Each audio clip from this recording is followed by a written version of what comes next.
SSC MTS 2024 में इतनी सीटें खाली क्यों? डीबी में फंसे हैं भाई हजारों स्टूडेंट्स। अब बच्चों के सिलेक्शन पर बन गया है संकट। ठीक है, क्योंकि ऐसा ना हर ऑल्टरनेट ईयर पर होता हुआ आ रहा है। इस वीडियो में पूरा मैं आपको समझाऊंगा कि हर ऑल्टरनेट ईयर पर ऐसा क्यों हो रहा है कि इतने सारे पद खाली रह जाते हैं और फिर एक साथ एंड मूवमेंट पे आके पदों की संख्या बहुत ज्यादा बढ़ जाती है। पहले वैकेंसी में अनाउंस होते हैं पद कुछ, फिर पता चला कि इतने सारे पद खाली कैसे रह जाते हैं। और ये हर साल ऐसा होता है। ऐसा किस लिए होता है, एक बार आपको वीडियो को पूरा शुरू से लेकर लास्ट तक देखना होगा मेरे भाई। और जितने भी बच्चे हमारे एमटीएस वाले हैं जो अपने साथ न्याय चाहते हैं ना, इस वीडियो को लास्ट तक देखना। आपके न्याय की लड़ाई है ये मेरे भाई। और इस वीडियो को इतना शेयर करना कि एसएससी के कान खुल जाएं। और मैं तो कहूंगा कि सभी टीचर्स, कुछ टीचर्स ने सपोर्ट भी किया है, बहुत सारों ने, ठीक है, और सभी विद्यार्थियों, सभी टीचर्स के सपोर्ट की जरूरत है यहाँ, जिससे कि भाई जो नौकरी के लिए बाकी एलिजिबल है उसको नौकरी मिल सके, जो वास्तव में नौकरी का हकदार है उसको नौकरी मिल सके। ठीक है, जिसको नौकरी की जरूरत है। जैसे अगर मैं बात करूं आपसे कि 2022 में जो हमारे पास कुल जो वैकेंसी थी, 2022 की अगर वैकेंसी की डिटेल को समझा जाए तो 2022 में जो टोटल वैकेंसी थी वो 11,788 वैकेंसी थी। ठीक है, बहुत ज्यादा वैकेंसी थी, इतने पद खाली थे। लेकिन 2023 में हमारे पास कुल पद जो खाली थे वो 1173 पद मतलब खाली थे।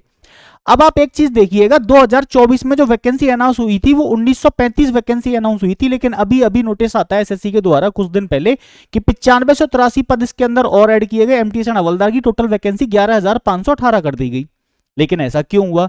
क्योंकि मेरे भाई यहाँ पे होता क्या है कि जैसे यहाँ पे जो 2022 में जो पद थे, 2021 में जो भी बच्चा था, जिस बच्चे ने एसएससी सीजीएल दिया था, जिस बच्चे ने सीएचएसएल दिया था भाई, वही बच्चों ने एमटीएस भी दिया था। अब होता क्या है कि वो एग्जाम तो क्रैक कर लेते हैं, एग्जाम क्लियर को कर लेते हैं, लेकिन वो डीवी नहीं जाते, डीवी में नहीं जाते, डॉक्यूमेंट वेरिफिकेशन में नहीं जाते।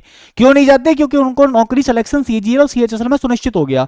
तो जब मेरे भाई वो अगर डीवी में नहीं जाएंगे, तो अगर एसएससी डीवी को पहले करा लेती है, तो फिर जो वास्तव में नौकरी के हकदार हैं, क्या उनको नौकरी नहीं मिल जाएगी? मेरी बात समझ में आ रही है ना? बिल्कुल मिल जाएगी। तो इसीलिए 2021 में ऐसा हुआ। तो 2021 में क्या हुआ, इन्होंने पद छोड़ा, 2022 में पद बढ़े। अब 2022 में पद जब बढ़े तो 2022 में नौकरी लगने के बाद जैसे 2023 में हुआ, अब ये 2023 में इतने सारे खाली पद हो गए कि एसएससी को जितने भी खाली पद पड़े थे, एसएससी को ये पद कहां बढ़ाने पड़े? 2024 में बढ़ाने पड़े। क्यों? क्योंकि 2023 में भी ऐसा ही हुआ था कि 2023 के अंदर जो भी बच्चे पेपर देने गए थे, जिन्होंने सीजीएल सीएचएसएल दिया था, भाई वही बच्चे एमटीएस में अपीयर होते हैं। क्यों? क्योंकि इसकी एज लिमिट भी 18 से 25 और 18 से 27 है, यानी मैक्सिमम 18 से 25 साल का बच्चा तो एमटीएस को भरता ही भरता है। ठीक है, अगर मैं बात करूं तो यहां पे हमारे पास 9583 पद अगेन यहां पे अभी हमें देखने को मिले। इस बार भी मेरे भाई इसमें से ना बहुत सारी सीटें खाली रह जाएंगी, नौकरी से वंचित रह जाएंगे बहुत सारे बच्चे। अगर एसएससी नहीं सुनती है तो भाई इस एसएससी को सुनना पड़ेगा। और फाइनल रिजल्ट से पहले अगर इसने डीवी नहीं कराया, फाइनल रिजल्ट से पहले अगर डीवी नहीं कराया, तो इस बार भी वही होगा जो हर ऑल्टरनेट ईयर पे होता हुआ आया है। इस बार भी पद खाली रह जाएंगे, अगली साल फिर पद को वैकेंसी कम आएगी, फिर उससे नेक्स्ट ईयर फिर पद बढ़ेंगे, ये चलता ही रहेगा सिलसिला।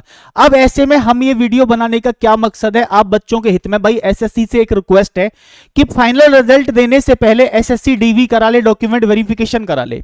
इससे क्या फायदा होगा कि जो बच्चे सीजीएल सीएचएसएल, जो सीजीएल और सीएचएसएल में अपीयर होते हैं, वही बच्चे एमटीएस में अपीयर होते हैं। अगेन सुन लीजिएगा, लेकिन अब उनको पता है कि सीजीएल सीएचएसएल का रिजल्ट उनका आ गया है या आने वाला है या जो भी है, तो वो क्या करेंगे कि एमटीएस के डॉक्यूमेंट वेरिफिकेशन में फिर जाएंगे ही नहीं।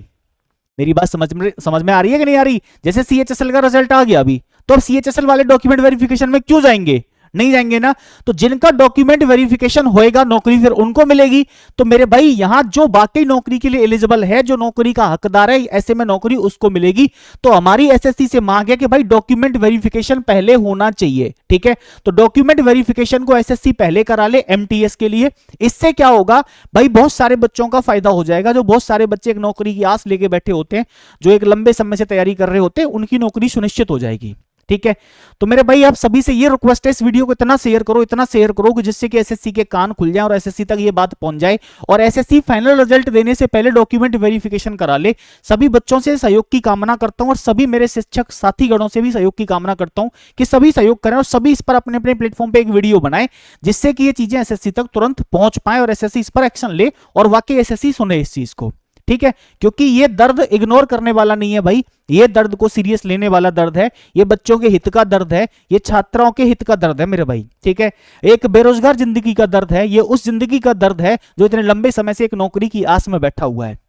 ठीक है, चलो थैंक यू प्यारे बच्चों, जय हिंद। ठीक, बाकी और क्या मेरे से हेल्प हो सकती है कमेंट्स में बताना, मैं हेल्प करने के लिए रेडी हूं भाई आप लोगों के लिए। Thank you.